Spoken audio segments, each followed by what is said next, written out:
அனைவருக்கும் வணக்கம். இந்த பூமி உருவாகி 500 கோடி ஆண்டுகள் ஆகிறதாக விஞ்ஞானிகள் சொல்கிறார்கள். இந்த 500 கோடி ஆண்டுகளில் இந்த பூமி 5 முறை முற்றொழிப்பை சந்தித்திருக்கிறது.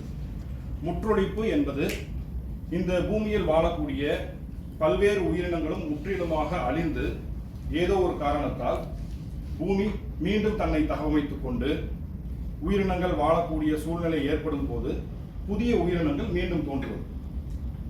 இதுபோல 5 முற்றொழிப்பை இந்த பூமி பல்வேறு காரணங்களுக்காக சந்தித்திருக்கிறது. நாம் இப்போது வாழ்ந்து கொண்டிருப்பது 6வது முற்றொழிப்பு காலத்தில்.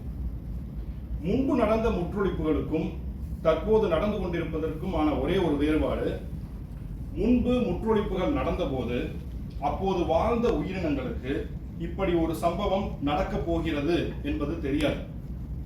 ஆனால் இப்போது மனிதர்களான நமக்கு இப்படியான ஒரு முற்றொழிப்பு வருவதற்கான சூழல் அமைந்திருக்கிறது என்பது தெரியும்.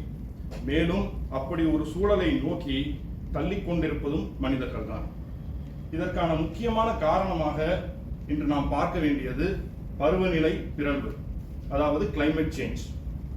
உலகம் முழுக்க இந்த பருவநிலை பிறழ்வு காரணமாக பல்வேறு சிக்கல்கள் தொடர்ந்து நடந்து கொண்டே இருக்கிறது.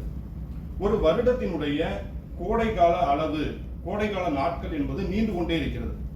அதே நேரம் பருவமழைகள் தவறி நீரிடியாக, அதாவது கிளவுட் பர்ஸ்ட் என்று ஆங்கிலத்தில் சொல்லக்கூடிய நீரிடியாக மிக குறைந்த நேரத்தில் பெய்யக்கூடிய அதிக மழையை நாம் தொடர்ந்து சந்தித்துக் கொண்டே இருக்கிறோம்.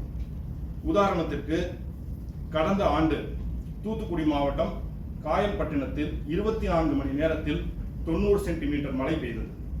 இந்த ஆண்டு ஊத்தங்கரையில் ஒரே நாளில் 50 சென்டிமீட்டர் மழை பெய்தது.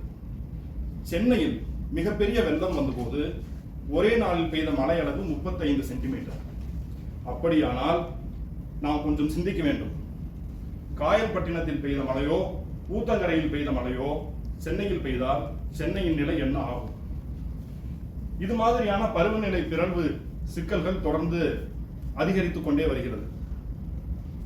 சரி, இப்படியான சிக்கல்களுக்கு மத்தியில் நாம் வாழ்ந்து கொண்டிருக்கிறோம். இது ஒரு முற்றொழிப்பை நோக்கித்தான் செல்லும் என்பதற்கு சில உதாரணங்களையும் சொல்ல வேண்டியிருக்கிறது.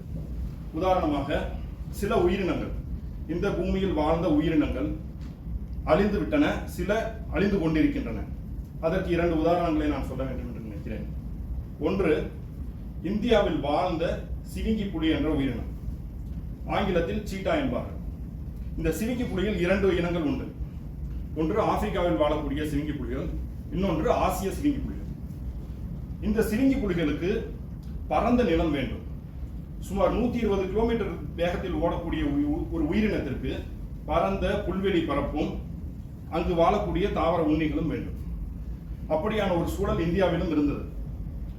ஆப்பிரிக்காவில் இன்றும் சிவிங்க புலிகள் இருந்தாலும் கூட இந்தியாவில் வாழ்ந்த சிவிங்க புலிகள் இந்தியா சுதந்திரம் அடைந்ததற்கு பிறகு கடைசி 3 சிவிங்க புலிகள் சுட்டுக் கொல்லப்பட்டன.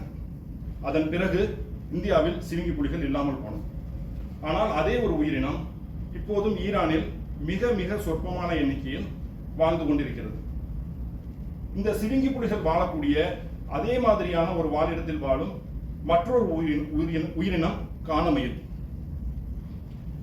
கானமயில் ஆட கண்டிருந்த வான்கோழி தானும் அது போல பாவித்து தானும் தன் பொல்லா சிறகை விரித்தானரை போல கல்லாதான் கற்ற கவி என்ற ஒரு மூதுரை பாடல் உண்டு. முன்பு தமிழ்நாட்டிலும் கூட கானமயில்கள் அதிக அளவில் வாழ்ந்து வந்தன. அதற்கு பல உதாரணங்கள் உண்டு. ஆங்கிலேயர்களுடைய குறிப்புகளிலும் கூட கானமயில் வாழ்ந்ததற்கான பல ஆதாரங்கள் உண்டு. ஆனால் இந்த கானமயில்களும் தற்போது பெரிய அளவில் அழிவை சந்தித்துக் கொண்டிருக்கின்றன. தமிழ் இலக்கியங்களில் பாடப்பட்ட கானமயில் இன்று தமிழ்நாட்டில் ஒன்று கூட இல்லை, முற்றிலுமாக அழிந்துவிட்டது. இப்போதும் இந்தியாவில் காணப்படக்கூடிய கானமயில்கள் ராஜஸ்தானிலும் குஜராத் மாநிலத்தில் மட்டுமே உண்டு. அவற்றின் மொத்த எண்ணிக்கை 100க்கும் குறைவாக இருக்கிறது என்பதுதான் ஒரு வேதனையான செய்தி. இந்த கானமயில்களினுடைய அழிவுக்கு முக்கியமான காரணம் அதனுடைய வாழிடம் இல்லாமல் போனது. இந்த பரந்த புல்வெளி நிலப்பரப்புகளை எல்லாம் நாம் நம்மளுடைய தேவைக்காக வீட்டு மனைகளாகவோ அல்லது தொழிற்சாலைகளுக்காகவோ எடுத்துக்கொண்டதன் விளைவாக இந்த காணமயில்களினுடைய வாழிடம் சிதைந்து போனது. காணமயில்களைப் போல, சிலுங்கி புலிகளைப் போல ஏராளமான உயிரினங்கள் அழிவை சந்தித்துக் கொண்டிருக்கின்றன. அவற்றில் முக்கியமாக வரையாடு என்பது மேற்கு தொடர்ச்சி மலைகளில் வாழக்கூடிய ஒரு உயிரினம், ஒரு ஓரிட வாழ்வி. உலகில் வேறு எங்குமே காண முடியாத ஒரு உயிரினம் வரையாடு. அதே போல சோலை மந்தி என்பது மேற்கு தொடர்ச்சி மலைகளில் மட்டுமே வாழக்கூடிய ஒரு வகையான குரங்கு இனம். இந்த இரண்டு இனங்களுமே தற்போது அழிவை சந்தித்துக் கொண்டிருக்கின்றன. அதற்கு காரணம் மேற்கு தொடர்ச்சி மலையினுடைய உச்சி பகுதிகள் புல்வெளிகளால் ஆனது இயற்கையில்.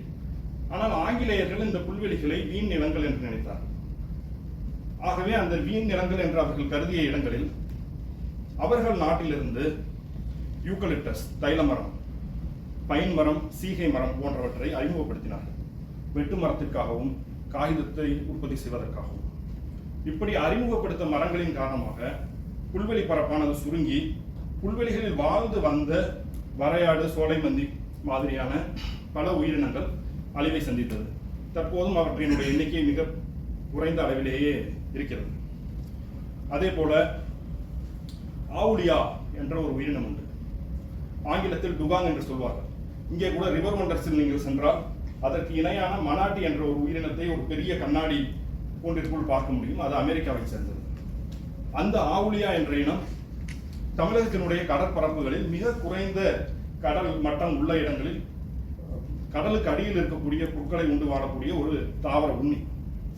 அவற்றினுடைய எண்ணிக்கையும் இன்று மிக மிக மிக சொற்பமாக இருக்கிறது. அதே போல தமிழக கடற்கரைகளை நம்பி வரும் பங்குனி ஆமைகள் அழிவை சந்தித்துக் கொண்டிருக்கின்றன. இன்று நாம் சிங்கப்பூரில் இருப்பதால் மேலும் 2 உதாரணங்களை கூறி என்னுடைய உரையை முடித்துக் கொள்கிறேன். 1931ஆம் ஆண்டு சிங்கப்பூரின் கடைசி வேங்கை புலி டைகர் கொல்லப்பட்டது. அதற்கு பிறகு மலாயன் டாப்பிர் என்ற தும்பிப்பன்றி கொல்லப்பட்டது. நம்முடைய வளர்ச்சிக்கு பின்னால் மிகப்பெரிய அழிவு உண்டு. நாம் நினைவில் கொள்ள வேண்டியது நமக்கு இருப்பது ஒரே ஒரு பூமி. நன்றி, வணக்கம்.